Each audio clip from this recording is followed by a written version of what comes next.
Shalom, halo Sobat Kristus, selamat pagi, salam sehat ya untuk kalian semua.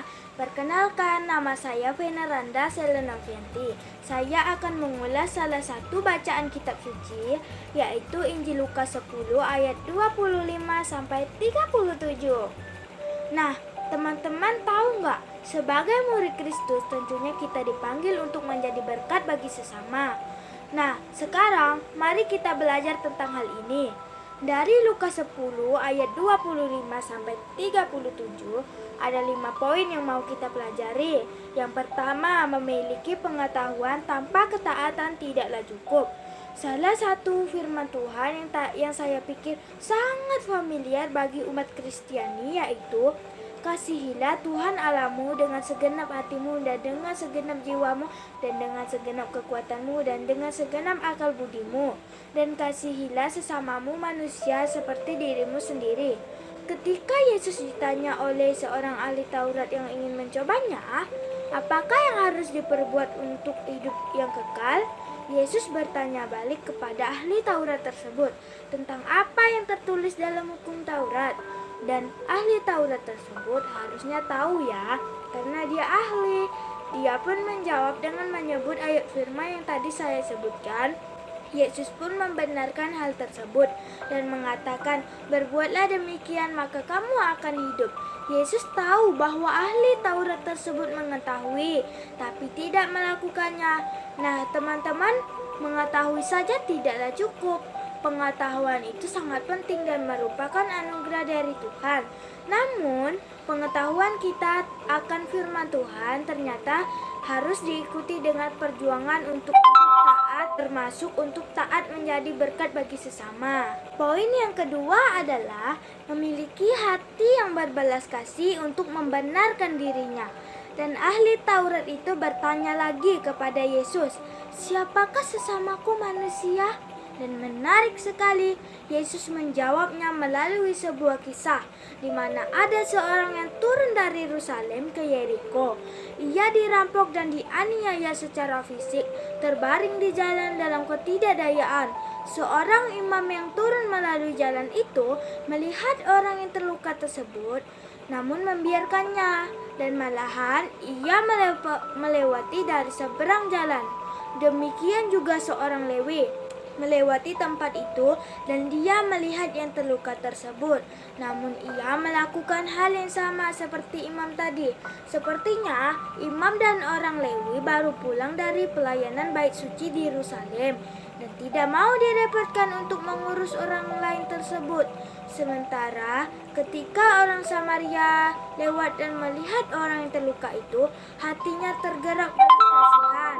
Yesus memanggil kita untuk memiliki hati yang berbelas kasih seperti seorang Samaria itu, dan Yesus sendiri juga telah menunjukkan belas kasih yang agung kepada kita hingga dari keselamatan kita ia rela datang ke dunia dan berkorban penghayatan.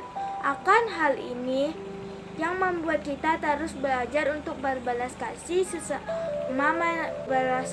kepada sesama.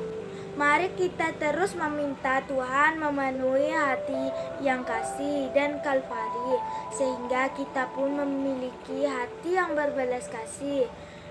Dan poin yang ketiga adalah menolong dengan tulus dan totalitas. Ketika orang Samaria itu hatinya tergerak oleh belas kasih, maka dia pun mendekati, membersihkan, membalut lukanya. Ia menaikkan orang tersebut ke atas keledai, tumpangan orang Samaria itu sendiri. Mungkin dengan susah payah ia membawanya ke penginapan, dan ia membayar semua perawatan. Bahkan ia berjanji ketika kembali akan menambah jikalau ada biaya perawatan yang dibutuhkan oleh orang Samaria ini. Orang Samaria ini benar-benar baik. Dia memberikan apa yang dibutuhkan oleh yang terluka tersebut. Meski untuk itu ia harus repot menghabiskan waktu, tenaga, dan dari sini kita belajar apa artinya hadir sebagai sesama yang tulus menolong. Dan menolongnya bukan hanya sekedar atau sambil lalu, melainkan bagaimana pertolongan semaksimal mungkin dari yang kita bisa. Yang keempat, tidak memandang sesama dibatasi perbedaan. Orang Yahudi dan orang Samaria pada zaman itu tidak bergaul akrab. Bahkan mereka orang Samaria dianggap tidak murni lagi sebagai orang Yahudi, dan secara agama juga mereka berbeda. Bahkan kata Samaria, orang Samaria dipakai untuk ejekan. Nah, ahli Taurat tersebut bertanya tadi, dan kebanyakan orang-orang Yahudi pada masa itu berpikir bahwa sesamanya manusia adalah mereka yang sebangsa, seagama dengan mereka. Tapi di sini Yesus menampilkan seorang Samaria sebagai sesama bagi yang terluka itu. Orang Samaria ini juga tampil memberikan pertolongan tanpa memperdulikan korban tersebut dari suku, etnis, agama, sosial. Nah, bagaimana dengan kita ketika berteman di sekolah?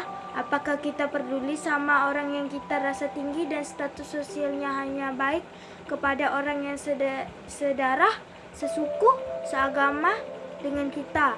Atau adakah kita memiliki belas kasih kepada sesama, bahkan sekalipun dia yang diabaikan di mata masyarakat, orang yang berbeda secara etnis atau agama, status sosial, dan lain-lainnya?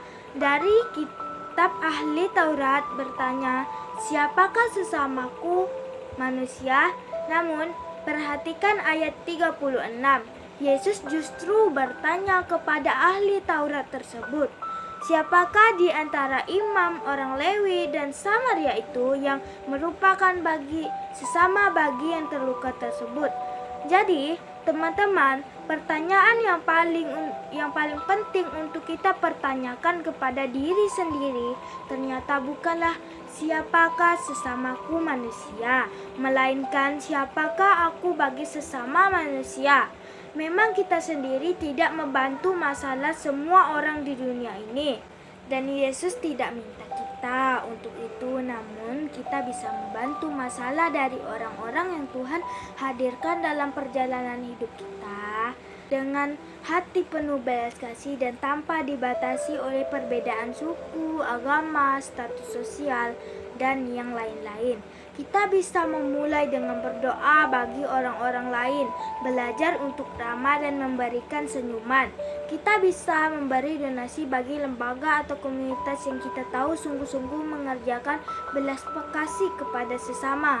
Kemudian, kita bisa menggunakan suara ataupun bakat kita untuk memperjuangkan keadilan maupun kesejahteraan bagi sesama.